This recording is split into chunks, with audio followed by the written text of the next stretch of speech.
So I wanted to talk to you about the concept of action beating reaction.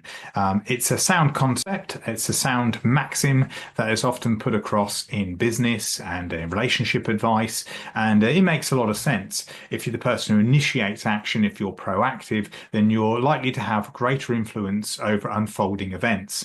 And when it comes to self-protection, that couldn't be more important.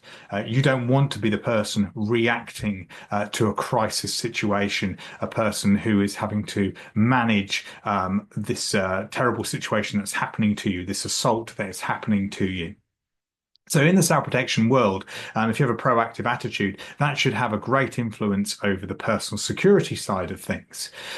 When you're dealing with the soft skills, the non-physical skills, being proactive means being prepared, having situational awareness, and most importantly, having the agency to take action over that situational awareness, preventing situations from occurring, dangerous situations from occurring to you. So you're better protecting yourself and others. And when it comes to the physical side of things, the self-defense, which sounds reactive in nature, you are being preemptive. And again, you're being proactive. You are getting on the front foot and staying on the front foot as long as possible in order to get yourself to that recovery stage. Again, being proactive with your recovery, having a planned, safe place to go to, having a proactive attitude to already understand about the come down from a crisis situation, and you're already better prepared for that. So yeah, there's a lot of argument to be made for the action beats reaction. But why is it so counterintuitive? When it comes to self-protection teaching, in the 1990s, when the likes of Jeff Thompson, Peter Considine were promoting the concept of action beating reaction, and over in the States, the likes of Tony Blair were doing the same, it was coming up against a lot of controversy. Most martial arts classes and most self-protection courses were promoting a reactive agenda when it came to real life situations. So, this goes back a long way.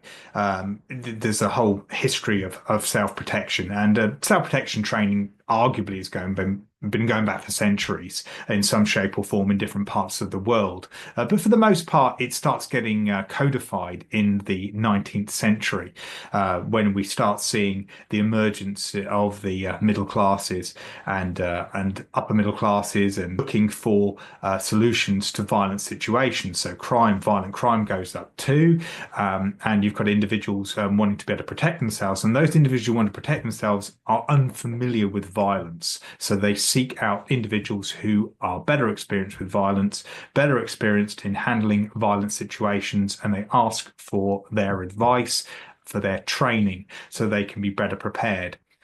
So as I discussed, it does go back to this fear of violence and wanting a solution.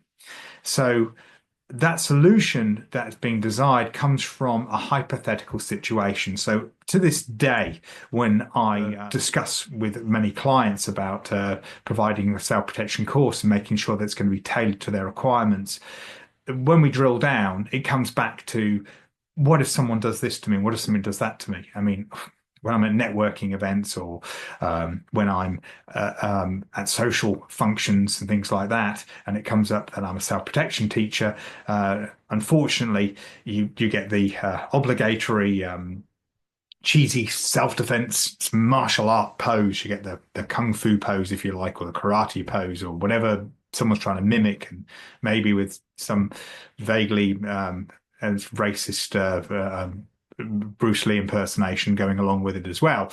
And inevitably you get people saying, show us a move, or what would happen if I did this?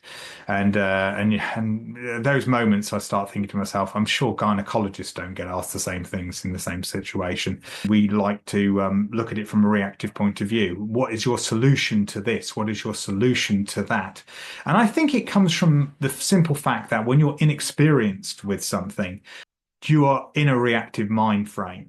So if something goes wrong with the plumbing, if you're not a plumber, if you're not a person who's got experience in handling plumbing, you're going to be reacting to a problem. It's not something that you'll have thought of properly to prevent in the same way as someone with plumbing experience might do.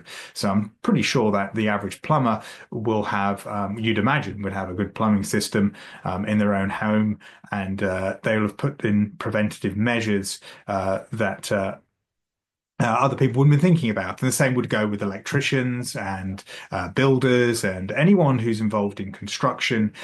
They would be thinking in terms of prevention and mitigation and reduction of future problems in a way which would be totally different to someone without that level of experience. So same thing with self-protection.